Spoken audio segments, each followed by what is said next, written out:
Hello, hello, and welcome to today's edition of Conversations of Support. It is Monday, the first day for a lot of folks who have kids in school who are home today instead of being at their school because we are all being told to stay at home right now for the next couple of weeks. Not go anywhere, not to go to school, go to church. We really need to limit our activities outside of the home. So today we're here to talk about that fear that this uncertainty brings, and talk about the anxiety that the fear creates, and how we can cope and get through all of that. So this weekend we did have some family come visit us here at our house this weekend. We were able to visit with both of our daughters and some longtime friends of our husbands, my husband's longtime friends that I have known for 30 some years as well. So that was really nice. We kept it just us here at the house, and we were able to visit with all of them. But now we're back down to just being me, my husband, and our son. Our son, AJ, has muscular dystrophy, for those who might not know. So he spent a lot of his weekend in his room away from everybody. So now it's just going to be the three of us. Hubby's giving him his shower now, so he's getting ready to get up and start his day, get in his chair, come out, socialize with us for a little bit. So all of this has been a big change for everybody, and it's creating, I can feel it, I can see it on Facebook, with the different posts that I've seen, with questions people have and concerns and all of this, that everyone's anxiety level has ramped up a little bit, and this fear of this unknown is really causing a lot of people to become just anxious. And so I want to know, what are you doing if you are feeling that way, to cope and deal with all of this? Using social distancing, as somebody else said, a pastor in another church said, we need to be careful not to use social distancing and become socially isolated. But I do feel that in this day and age, with the social media, just like we're doing right now with this Facebook Live, is we have this special way to stay connected with each other. Even though I can't reach out and touch you right there, but I can give you a fist bump and a high five and all that good stuff. We can still talk to each other. You can talk to me by putting comments in the comment section. We can still interact with each other even though we're keeping a safe distance from one another. I think that ability alone lets a lot of us release our stress and anxiety. We can ask each other questions. We can support each other this way, so I think you will see a lot more people doing the Facebook Lives, and I think that's a good thing. We all have something to contribute. So if it's, whether it's just to have a conversation here on Facebook for 10 minutes, or an hour, it's really, we don't have to become so isolated that we have forgotten, or that we feel totally alone. It is going to be different not going out. I know we were actually, hubby was actually looking at our bills right now, and yeah, we've spent a little bit, but that was because we were stocking up the refrigerator and all that kind of stuff. I think in the long run we're going to end up saving a little bit of money because I won't be out shopping and things like that, and hopefully we won't have to go to the store too often. But it's a big adjustment. People are now worried about their finances, from their businesses closing.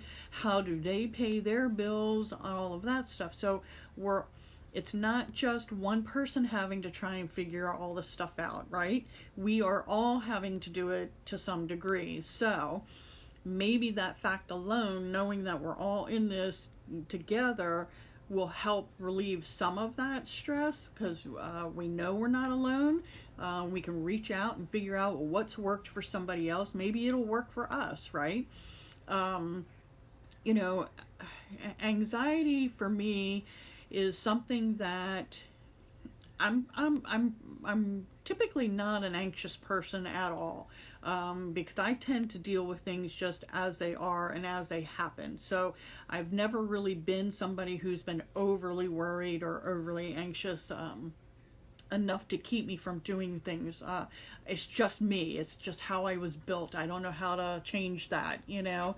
But what I can say is that for me, just focusing on the here and the today makes it much easier than trying to worry too far in the future. And I'm not saying that we shouldn't be planning and trying to figure out a long-term plan. That's a good thing. But I don't worry about all the what ifs yet. You know, I will deal with it as it happens. It's the mentality that I have taken with my son's disease. It's the mentality that I've taken with my own health issues that I have to deal with. You know, otherwise I can see where I could become somebody who does worry all the time. And if you do worry all the time, and then that's part of your nature, I know it's hard to just not let things bother you. So you have to do what works for you. And what works for me may not work for you, but we can share ideas, right? You know, so hey, Becky, thank you all for tuning in. I really do appreciate it. I feel this is a way we can connect. You know, this is an opportunity for us to share. We're from all over the country. We all are being told to do different things by our state officials and all of that. You know, I'm in Maryland, so here in Maryland we've just been told, you know, schools are definitely closed for 2 weeks. My guess is probably a little longer. Big events are being canceled. Big programs coming forward are being canceled in the next couple of months. What did they just close today? Today they just closed movie theaters, gyms, what else? Oh, restaurants. Restaurants can be open, but only for takeout or drive-through delivery services. You know, things are changing around here, so people aren't supposed to be just going out window shopping and spending time out. So we're all going to have to change our daily routines to some degree, right? So thankfully we're stocked up here in the house with our groceries, so we're good. But you know, all of this change is happening so fast, and the biggest thing for people is change, right? Even if you watch, from my experience, if you watch a special needs child, you know, and it doesn't matter what that special need is, nobody really likes change. Hey Wendy, how are you? First day of teaching from home, right? So, you know, oh, now I lost where I was saying. That's the only bad part, is this. You'll see the senior moments happening, right? So, what was I talking about? Oh my goodness, I can't remember now. Oh goodness, I lost my train of thought. What did I say? Something about going out, right, and changing our routine. So, oh, change. See, right there. There we go. Sorry, you're all right. I want people to talk to me, so talk to me. It's hard to try and come up with these conversations all on my own, you know. So, but yes, it was to change. So, like my son AJ, he does not like change. So if I have to prep him several days in advance for like a doctor's appointment, a simple change in his daily routine, whereas we're not being given this opportunity right now. We're all being told, hey, as of right now today, 5 o'clock, you know, restaurants can't be open anymore for eat-in services, you know, so, or you can't go to the movies. Hopefully you're going to see a matinee before they have to shut down, right? So, I mean, I feel for everybody. We're all having to be, we're all being told all about these changes with no prep time. We always joke when your kids were in preschool, right? Didn't we give 5-minute warnings? Hey, the next thing's going to happen in 5 minutes, so that we could prep a child, to help with that transition. And I really think that's where most of our anxiety is coming from right now, is because none of us have been able to really process and prep ourselves for this change. If they had said in 2 weeks, we're going to be shutting down everything, you need to be in your house 24/7 for X amount of time, people could have calmly prepared and said, okay, well then I have 2 weeks to get my shopping done. Instead, we're being told, and it's happening fast, and that's out of their control too. I get it, especially with this, with a health issue, you don't know when that's gonna pop up at all. But the underlying reason why most of us have some type of anxiety about all of this is because it's involving change. So what I recommend personally, like I said, what works for me does not always work for everybody else, but if I can just focus on the thing that's immediately in front of me right now that affects me first, that's what I can focus on, and I'll try and find a solution or how to figure out a way to adapt to this new change. Then I will move to the next thing, So maybe look at what your family dynamics are right now and situation, and just pick one item and then go from there and work on it one piece at a time. Don't feel like you have to solve it all in one big swoop in 5 minutes.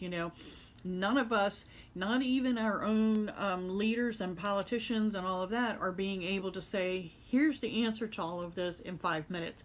We need to give everybody time to process, to think it through, and then come up with that solution, right? The calmer we go about this, the less anxious we will feel, right? So, so let me know what you think works for you.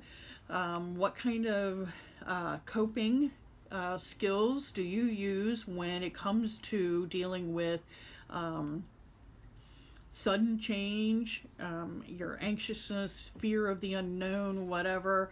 I'm not really, even at this point, I guess mentally, I'm not even really overly worried about my son because he always tends to self-isolate anyway. So I think maybe that is a calming thing for me, because he's not a very super social person. So even on that level, I'm not panicked or anything like that. Now it's becoming more awareness of the fact that we can't just go out and go to a store easily or decide to go out to eat, I will say and joke that I just saw a post just a little bit ago from one of the local bar restaurants here that says half-price burgers from 5 p.m. to 9 p.m. Can you imagine the food that some of these restaurants have that they still want to be able to use? We can still help each other. Go get your takeout, dinner tonight. Maybe help them that way. I know we're all going to have to be watching our finances through this, but I truly feel if we take a moment to breathe, take a moment to say our prayers, take a moment to release and give this to whoever you want to give it to. For me, I give it to God, and I'm going to, as another pastor told me at one time, I'm going to put all of this stuff into a box, and I'm going to put it on that conveyor belt and say, here, God, it's yours to deal with. So he is going to deal with this whole virus thing for us. He is going to put a plan in place for us. He is going to show us what we need to do to stay healthy, or if for some reason one of our family members or friends gets sick, how to help them, how to keep the others healthy and everything like that.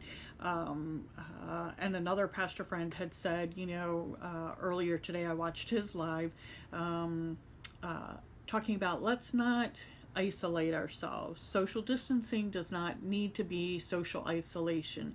So I do agree with that. I think in this day and age, I think with our Facebook Lives and all of that, we can be there to comfort each other. We can be there to encourage, right? And that's my ministry, is I feel that I am here to help encourage us to have our conversations of support. We're not here to bash anybody for any decisions that they're making. We're not here to make anyone feel bad if they went out over the weekend. To some degree, if everybody, no, I shouldn't say it that way. We're not here to bash anybody for any reason. We are not here to bash anybody who went out over the weekend. We are not here to judge. That is not our place. Our place is to let God judge who made good decisions and whatever. Like I said early at the beginning of this broadcast, we did have friends and family here. We had already had those plans in place. We did have them come up and visit with us, and we haven't seen them in years. That opportunity to bond with them again will carry us through another several years, more than likely, when the next time we'll get to see them in person. So do not feel bad if you were able to spend some quality time with family and friends this past weekend. We're all starting fresh today. Today was the first day of no school in Maryland, so so to me, this is, our kickoff point. From today on, this is what we need to do to modify our schedules, so don't waste our energy looking back and saying, well, you all shouldn't have been going out or whatever like that. Don't do that. Let's encourage people and say, glad you got to see your people friend. Now it's time to do our social distancing and really be vigilant in not going to the stores right now, other than the grocery stores and the banks. And we have to remember and encourage those people who are working in those areas that, we understand they've been swamped and busy. Can you imagine those poor, the workers at the grocery stores? They're trying to restock and people are just standing there. So keep this in mind when you're out and about. If you are still trying to stock up on your groceries and things like that, maybe it's time for you to do your weekly shopping. Be kind out there. They've had some rough times out there. So, but as far as our anxiety about this whole situation, let's just take it one day at a time. Every day we will deal with something else. Tomorrow, I think our topic will be, let me know what is something around your house that you're going to be working on. If you're able to work from home, let me know. If you already stay at home, but now you can't go out and do your activities or whatever, what are you going to be focusing on? So I'm going to try and be motivated and do some downsizing on my clothes so that when I'm able to, I can go out and donate them. So, think about that. Tell me how you are using your time at home and what activities you can do that will help relieve your anxiousness about all of this, this change. So how are your children handling with the change and with their anxiousness? Are they feeling anxious? Some of us have a wide range of children, ages living in our home. Mine's 24, but he's physically disabled. Do you have elementary age kids, middle school or high school, or did your college kids have to come home? How are they all handling the change? So again, I appreciate you tuning in today. The underlying cause for anxiousness and anxiety and stress, however you want to label it, is the fact that this change has all been happening very quickly and too quick for people, some people to be able to process and plan so that they feel calm about it. So just take one day at a time, breathe in, breathe out, say your prayers, trust that everything will work out the way it's meant to be, and know that we can reach out to one another through message, through Facebook, through phone calls, texting, whatever, that we are here for each other, and we don't have to do this by ourselves, and we're not the only ones going through it. Everybody, every one of your neighbors is going through it too. So anyway, so thank you for checking in today. I will see you tomorrow for our daily conversations of support. And if there's a specific topic that you want to talk about, would you send me a message or put it in the comments and let me know? And then we can ramble together, okay? So have a wonderful day. I believe in you. I support you. We can support each other with our conversations. Smile and be blessed. See ya.